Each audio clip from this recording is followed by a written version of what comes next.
Magandang umaga mga kapatid. Kumusta na po kayo? Kumusta na lahat? At tayo ay nasa day 105 ng devotions natin ng year to 2025. At ating pag-usapan ngayon ang Psalms 96 at binigyan ko ito ng pamagat na Worship God Alone or Worship God Only.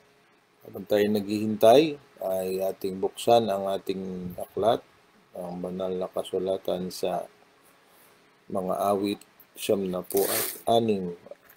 So, tulad na nabanggit ko, basahin natin ang mga awit kabanatang 96 at ating pag-aralan at pagbulay-bulayan ang mga salita na naririto, pero bigyan din natin ng maikling background ayon sa kinatuklasan sa ibang mga aklat na may nabanggit tungkol sa Psalms 96. So, hindi natin babasahin ang lahat ng talata, subalit ating pipiliin ang ilang mga mahalagang sentences o verses sa awit 96. So, atin pong basahin na ngayon bago tayo manalangin ang Psalms 96, 1 to 9.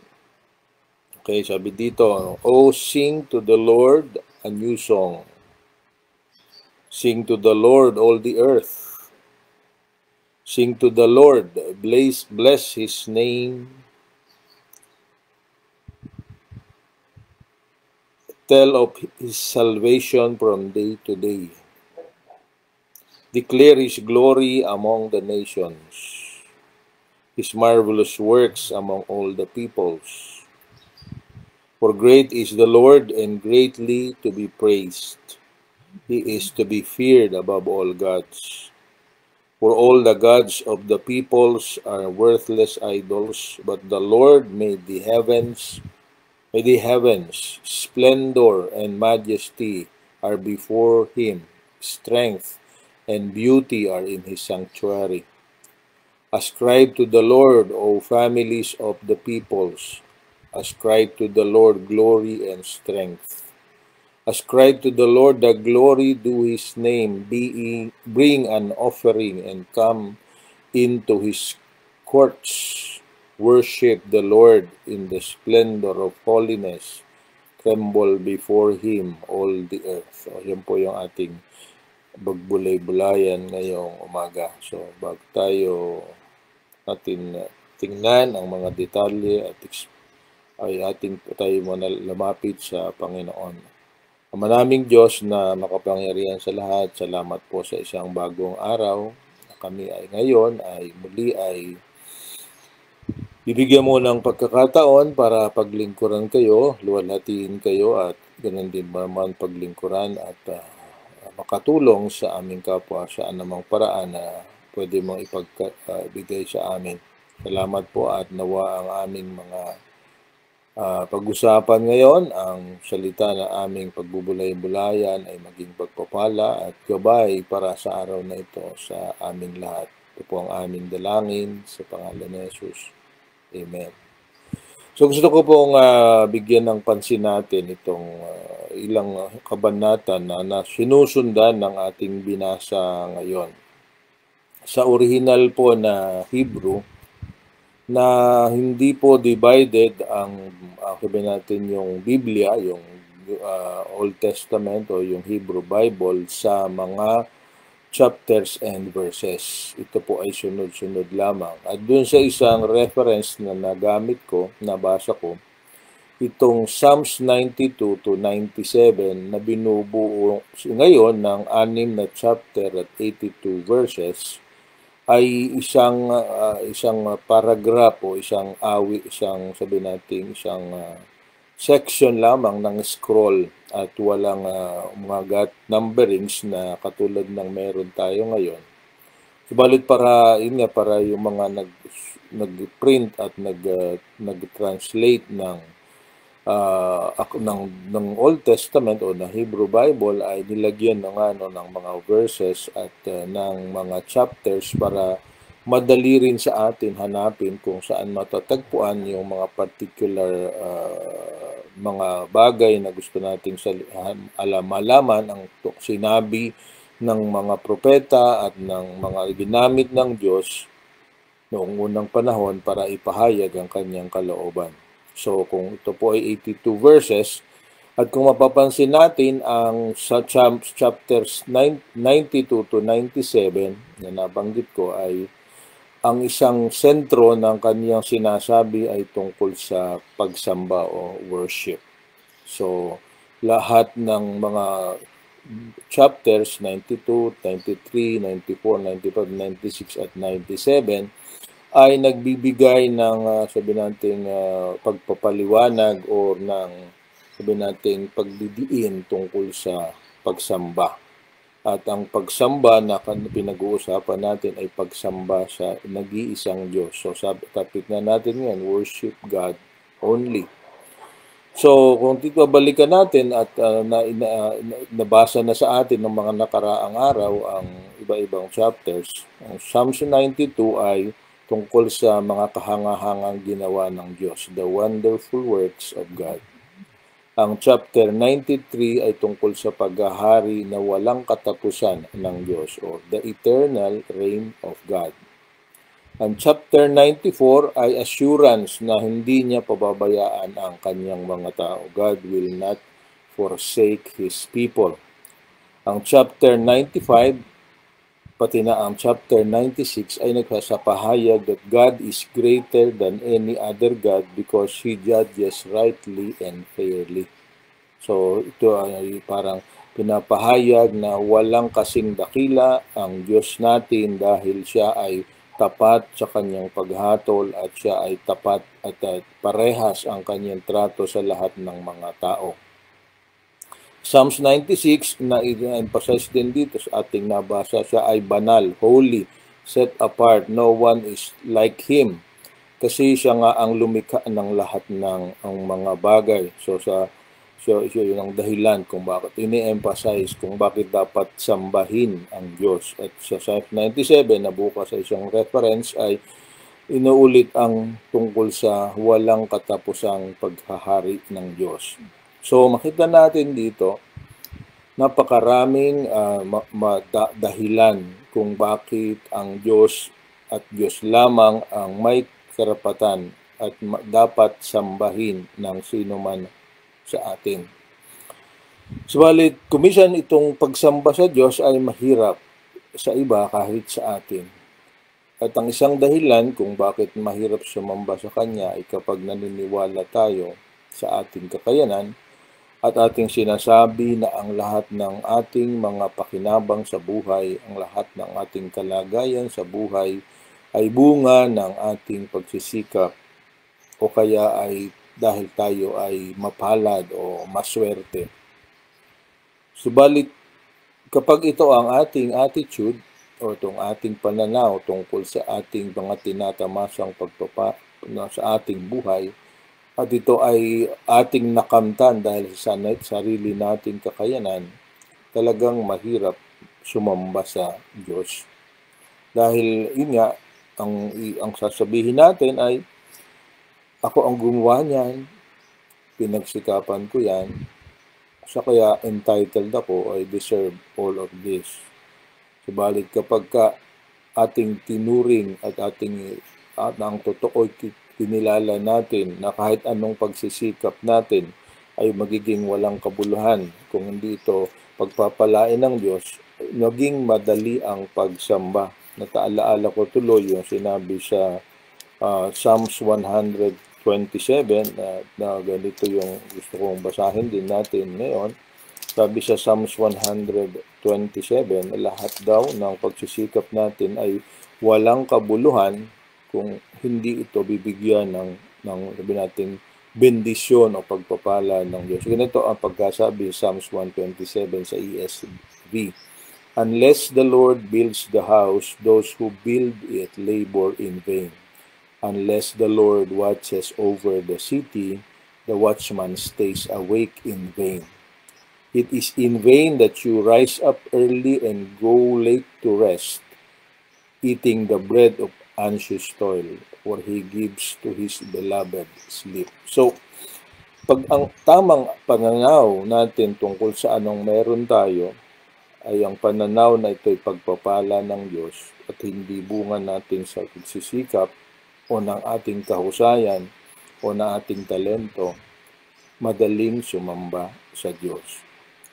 So, dito sa ating mga chapters na binasa, ang isang ine-emphasize na gusto pinagdidiinan kung talagang gusto mong maipahayag ang pagsamba mo sa Panginoon ay yung binasa natin sa chapter 1 and 2 sa the verses 1 and 2 ng chapter 96. Ang sabi doon, O sing to the Lord a new song, sing to the Lord all the earth. Sing to the Lord, bless His name. Tell of His salvation from day to day. So, ang isang paraan ng pagsamba, kaya nga sa tuwing linggo at sa ating pang ibang mga pagtatipon, ang una nating ginagawa ay umawit. Dahil ang awit, ang sabi ay ng iba ay music is the language of the soul.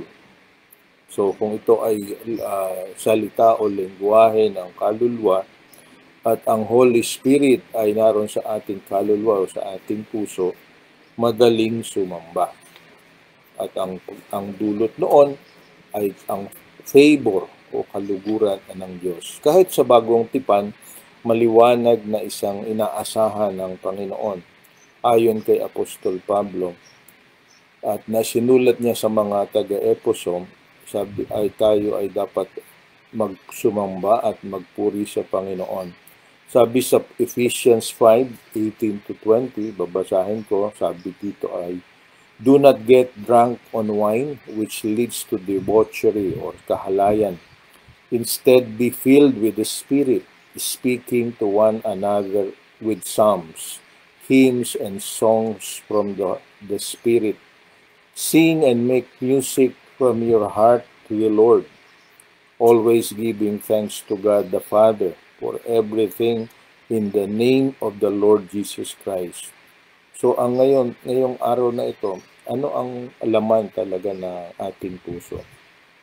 Ang ating mga ginagawa kasama ng ating kasiyahan na ina-express sa magitan ng mga awit, ang siyang talagang magiging ebidensya na ang ating pagsamba sa Diyos ay hindi pang isang oras lamang o isang araw lamang, kundi lahat ng ginagawa natin ay expression ng ating pagtitiwala, pasasalamat at pagiging umaasa sa Diyos. So, aking iwanan ng ilang mga tanong ngayong Holy Week ay ating alalahanin. Dahil ngayon ay kahapon ay Holy Monday, tawag natin Holy Tuesday. Ano yung mga bagay na gusto nating ipagpasalamat sa Panginoon? What does your heart or why does your heart sing to the Lord? What blessings do you remember na matatandaan natin na ibinigay niya sa iyo sa mga nakaraang mga araw? Ano yung pagbabago na nangyari sa iyong buhay? What changes are happening in your life? And how do you express your thanksgiving to Him? Kapag ito ang ating iniisip, pag ito ang ating bahagi ng ating ginagawa sa araw-araw, na ang lahat ng ating ginagawa, sabi sa Colossus, ay ginagawa natin for the glory of God, then we are having a life of worship. O ang ating lifestyle is lifestyle ng isang worshiper. Dito sa awit na ating pinag-aaralan, Psalm 92-97, ang sinasabi noong doon sa introduction mismo sa Psalms 92, ang sabi doon, a psalm, a song for the Sabbath, or at a time of rest, or the time when we remember the Lord. So kung ating inaalaala lagi ang Panginoon, ang lalabas sa ating mga puso at ating mga labi ay laging pagpupuri, awit ng pasasalamat at awit na nagpapahayag ng ating pag-ibig sa Panginoon. So ngayong linggo na ito, inaalala natin ang ginawa ng ating Panginoon doon sa krus. Nawa ang ating mga labi ay maging puno ng pasasalamat at ang ating mga gawa ay ating gawin dahil ito'y ginagawa natin para sa Kanya, para sa Kanyang kaluwalhatian. So muli, lalahanin natin, sambahin natin ang Diyos lamang. Worship God only. Kapag ito'y ginawa natin, buhay ay mapayapa, buhay ay tahimik, and then merong contentment, kasiyahan, at lahat ng mga bagay na ating nararanasan. Kahit kumisan nasa gitna tayo ng problema, tayo ay hindi mawawala ng pag-asa. Maraming salamat sa inyong lahat. Tayo magpasalamat, ating itaas ang pangalan ng Panginoon. Sambahin natin siya hindi lamang sa araw na ito, kundi sa araw-araw sa pamamagitan ng ating mga gawa. Tayo po ay manalangin. Salamat, Panginoon, na alam namin na ang lahat ng meron kami ay galing sa inyo. Hindi bunga ng aming pagsisikap, kundi dahil sa kagandahang loob ninyo, Panginoon, your grace and your mercy. Salamat po na sana'y lagi namin maalaala that we do not deserve many of the things that we enjoy. But dahil mahal nyo kami, pinaparanas nyo sa amin ang mga bagay na ito. Naway maintindihan din namin kung bakit natatanggap namin ang mga pagpapala. Naway maibahagin din namin sa iba. Para yung sinabi sa awit na lahat ng mga bansa ay magpapasalamat at sasamba sa iyo ay magkaroon ng katuparan. Aming dalangin ngayong umaga na ingatan mo ang lahat sa anumang gagawin nila, sa kanilang paglalakbay, sa kanilang pagtatrabaho, sa kanilang ginagagawa nila, sa kanilang opisina, sa kanilang negosyo, sa kanilang bahay, Panginoon. Naway ang iyong banal na pangalan at ang iyong mga katuruan ay maging gabay ng bawat isa sa desisyon na gagawin sa buong maghapon. Higit sa lahat, naway makalipas ang buong hapon na punong-puno kami ng kaligayahan at ng pagpapasalamat dahil nagawa namin ang kalooban mo. Ingatan niyo po kami at naway ang lahat ng aming gagawin ay hindi maging labag sa kalooban mo. May i-uphold namin ang iyong banal na pangalan sa anumang desisyon na aming gagawin. Naway masunod ang kalooban mo at hindi ang sa amin. Aming patuloy na idinadalangin ang mga may karamdaman. Naway patuloy niyo silang pagalingin at ang lahat ng mga iba pa na may mga suliranin tungkol sa hanap buhay, naway makasumpong sila ng hanap buhay na magiging tuloy-tuloy at magiging kasagutan sa kanilang pangangailangan. Lord, ito po ay blessing na galing sa inyo at habang sumasamba kami at tinataas ang pangalan mo, alam namin, Panginoon, yung lahat ng kailangan namin para magawa namin ang mabuti at ma-enjoy ang buhay na ito ay di mo ipagkakait. Salamat po ng marami ito aming dalangin sa matamis at dakilang pangalan ni Jesus na aming Panginoon at tagapagligtas. Amen. So maraming salamat po sa inyong pagsama sa akin ngayong umaga at mga susunod na pagkakataon nawa ay tandaan natin iisa ang Diyos at siya lamang ang ating sasambahin. Salamat po. Ito po nagtatapos ang ating pagbubulay-bulay ngayong umaga. Bye-bye.